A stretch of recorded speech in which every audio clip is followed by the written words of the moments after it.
that was weird. I'm not sure what caused that dowel to come out.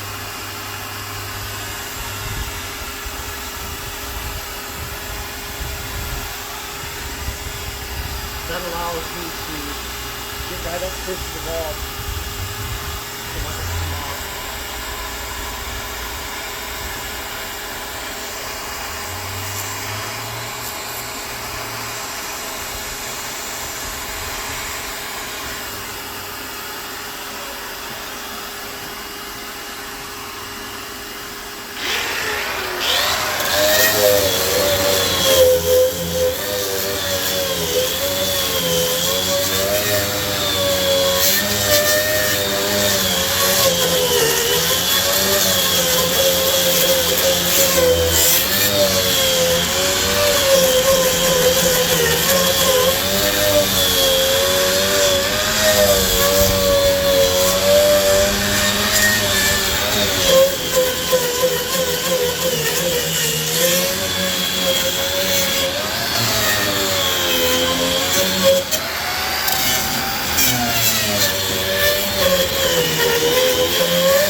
So as you can tell, that is a pretty difficult task to do. I'm trying to get around close up to next to the building here, and it's not as easy.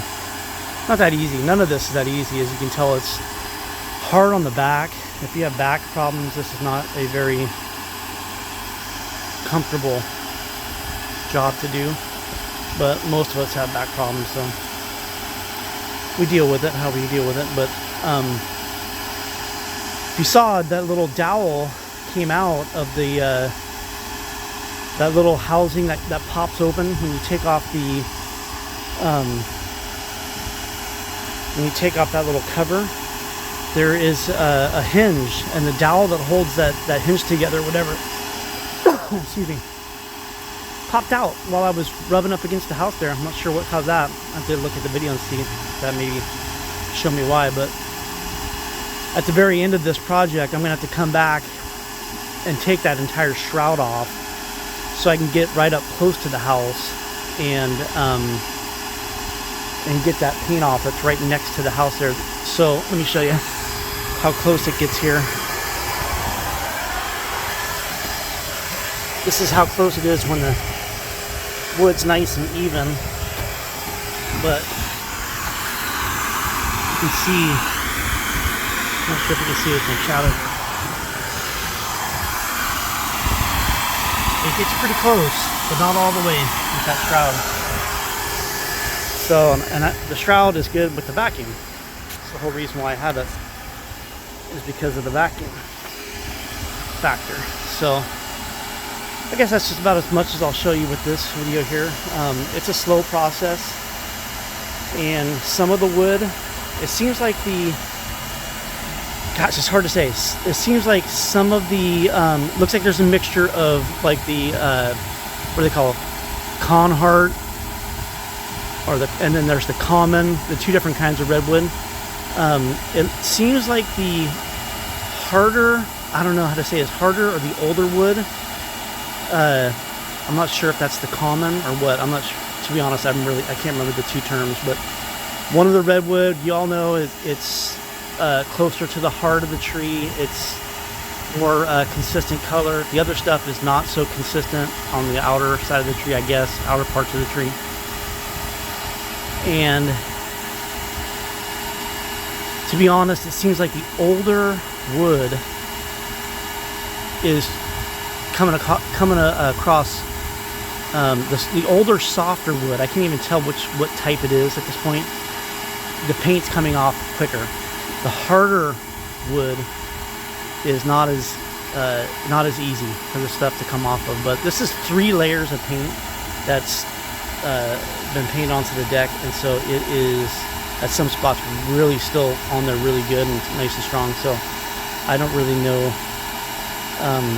It's just going to take time, you know. So it took me about 10-15 minutes to just get this little corner done here, and it would be really nice to get half of this deck done, rest of this deck done today, so that I could you know, keep moving with this. But it is not easy on my back, and I just need to tell myself again, slow down. We're not in a hurry here. Nothing's being done quickly. I get into the work mode and want to go fast and forget that I got to be watching over my back. But as you can see, we're not going for perfection here. This is just to kind of bring back that old wood, and you know, there's obviously paint between all these cracks, so this is nothing about this is going to be like this super awesome beautiful deck. No, this is just to bring back this top redwood look, whatever, and to kind of have this old vintagey look when it's all said and done. You know, some of this strapping is bled through, I think, because these boards used to be turned over. We turned these over before, and some of that strapping looking stuff, I think that's from the pressure treated support beams underneath. I'm going to try to sand all that out, but I'm not even worried about it if that stays. But so here we go for today. I'm going to shut this off and keep going, and I'll take some pictures of this stuff when I'm all done, and maybe make another video of this next time I come out. And as you can see over here, I've now removed this step. These steps I'm going to be extending all the way to to the wall over there, or right up to that to this whiteboard here, not touching the wall but right close to it, and covering up this little corner here and putting another stringer in there to make it support it. So we'll have a nice long stair in here. I think that's what I'm going to do at this point, but not totally sure. Have to come back and grind all this, cover the front of that board off, just like I did down the side of that one, and rebuild these stairs and make it all nice and clean. And when we're all done, we're going to put the railings back up. I might redo that, thinking about maybe putting them on the inside here instead of on the outside in the future, which means I'll have to get another long board for that. But there's some other patchwork that I got to do on some of these inboards, which means I'll probably have to cut them in and sister up some boards in there and make it all secure. I'm not really sure how that's going to work out or what that will look like. Again, it's just a project. Nothing about this is going to be like, you know, professional. It's just going to look nice, I believe, when it's all said and done. Obviously, the new railing and the new steps, it's all going to be brand new. Conhart, the good wood, so it'll be nice and red, popping with that. I'll show you the step that I did over here with some toe kicks on it. So that's, you know, it looks pretty good. And the only thing I wish I would have done is extended these. I might come back and do it, is extended these ends all the way to the wall too to hide that. But it's also good to have access there for our hose that runs around over here to the yard. So work in progress for sure. Hope you enjoyed this. Leave me some comments if you have any suggestions and whatnot. Thank you for all those the couple people who made those comments about the back and, you know, different tools to use. It's always helpful to get that input. So thanks a lot, guys. Talk to you later.